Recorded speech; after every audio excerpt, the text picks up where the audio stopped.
आप गूगल को तब कोर्स जानते ही होंगे। गूगल जो इंटरनेट की दुनिया का एक तरह से बादशाह है।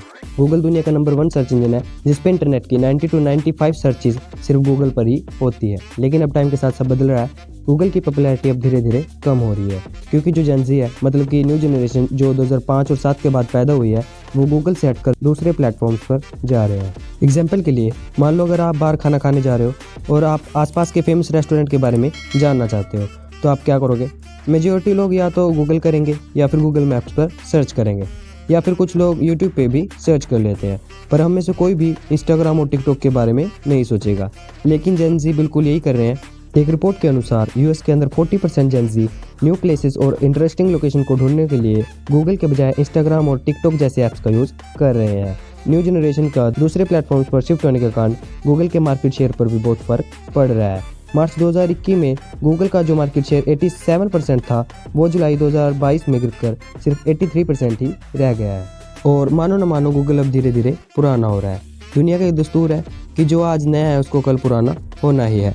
एक चीज़ जाती है और उससे बेहतर चीज़ या प्रोडक्ट उसकी जगह ले लेती है। यही गूगल के साथ भी हो रहा है। न्यू जनरेशन गूगल पर आर्टिकल पढ़ने के बजाय टिकटॉक और इंस्टाग्राम जैसे ऐप्स पर ऑडियो और वीडियो फॉर्मेट में उस इंफॉर्मेशन को देखना ज़्यादा प्रेफर कर रहे हैं। और इन सब से बचने के लिए गूगल ने बहुत सी सोशल मीडिया से बात की और उनसे कहा कि क्या हम आपके सोशल मीडिया पोस्ट्स को अपने सर्च रिजल्ट्स में दिखा सकते हैं, जिसको बहुत सी सोशल मीडिया ऐप्स मान गए।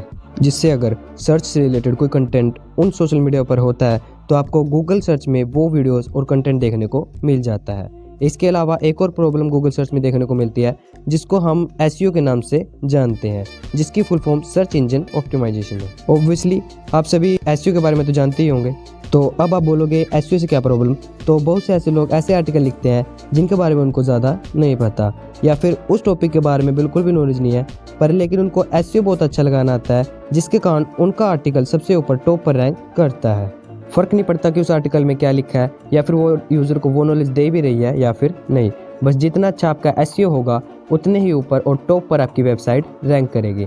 इसके अलावा एडवर्टाइजमेंट और स्पॉन्सर कंटेंट का तो और बुरा हाल है। आप अगर गूगल पर कुछ सर्च करते हैं तो उससे रिलेटेड साइट्स आपको दिखाई जाएंगी, लेकिन इससे भी ऊपर आपको वो वेबसाइट दिखाई जाएंगी जिन्होंने गूगल पर एड्स चला रखी होंगी।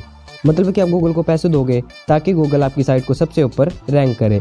जितने पैसे आप गूगल को दोगे, गूगल आपको उतनी ही ऑडियंस देगा। पर ज़्यादातर ये एड्स वाली वेबसाइट बेकार ही होती हैं। इन साइट्स में आपको कोई ज़्यादा नॉलेज देखने को नहीं मिलती। पर धीरे धीरे गूगल के अल्टरनेटिव मार्केट में आ रहे हैं। आप शॉर्ट वीडियो प्लेटफॉर्म को ही देख लो, जो आज एक सर्च इंजन की तरह बनते जा रहे हैं। एग्जाम्पल के लिए आप इंस्टाग्राम को ले लो। यहाँ सिर्फ आप वीडियो ही सर्च नहीं कर सकते, बल्कि इसके अलावा आप किसी प्लेस, टैग्स या फिर किसी पर्सन को भी सर्च कर सकते हैं। और अभी एक एआई चैटबॉट चैट जीपीटी भी बहुत पॉपुलर हो रहा है, जिसकी full form generative pre trained transformer, जो अभी कुछ दिनों पहले ही आया है। ये एआई गूगल को टक्कर देने की हिम्मत और उसे रिप्लेस करने की कैपेबिलिटी भी रखता है। इस चैटबॉट को ओपन एआई नाम की कंपनी ने बनाया है, जिसको स्टार्ट करने में एलोन मस्क ने हेल्प की थी, लेकिन फिलहाल वो इसका पार्ट नहीं है।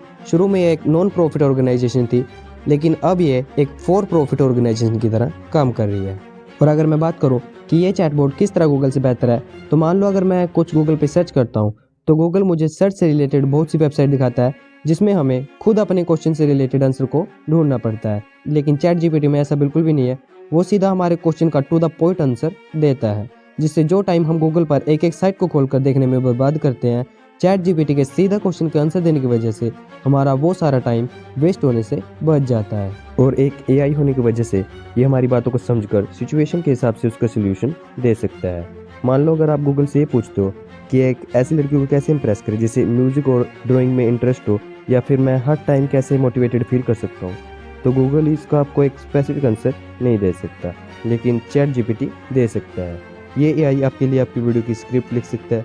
आप इससे बोलो न्यू वीडियो के टाइटल लिखो, ये आपके लिए आपकी वीडियो के टाइटल लिख कर दे देगा। आप इससे बोलो कि क्रिकेट के ऊपर ऐसे लिखो, ये क्रिकेट के ऊपर पूरा का पूरा ऐसे लिख कर आपको दे देगा। और सिर्फ यही नहीं, ये एआई आपके लिए कोडिंग कर सकता है। आपके लिखे हुए कोड्स में से एरर फाइंड कर सकता है, जिसका एक फ़ायदा ये है कि जिसे कोडिंग की बेसिक से नॉलेज भी नहीं है, वो भी सिर्फ कुछ वर्ड लिखकर अपनी खुद की वेबसाइट बना सकता है। और अभी तो ये एआई इंटरनेट से कनेक्ट भी नहीं है, फिर भी इतने सही आंसर दे रहा है। कैन यू इमेजिन जब ये इंटरनेट से कनेक्ट हो जाएगा तो इसकी इंटेलिजेंस किस लेवल पर चली जाएगी। और मानो ना मानो फ्यूचर में ये एआई बहुत कुछ बदल सकता है। और मैं फ्यूचर इसलिए बोल रहा हूँ क्योंकि ये एआई अभी सिर्फ इनिशियल और डेवलपिंग स्टेज में ही है। और ये कभी कभी सवाल के सही जवाब भी नहीं दे पाता। ऐसा इसलिए क्योंकि इस एआई की ट्रेनिंग 2022 की शुरुआत में ही बंद कर दी गई थी, जिसके कारण ये अभी सिर्फ 2021 तक के डाटा का ही एक परफेक्ट आउटपुट दे सकता है। लेकिन अगर इस एआई को फ्यूचर में इंटरनेट से कनेक्ट कर दिया गया तो इसके जवाब देने की कोई लिमिट नहीं रह जाएगी।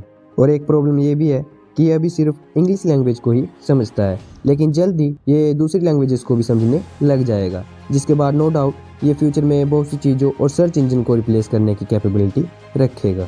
वैसे कमेंट में जरूर बताना कि फ्यूचर में ये एआई गूगल को रिप्लेस कर पाएगा या फिर नहीं। अपनी राय जरूर देना।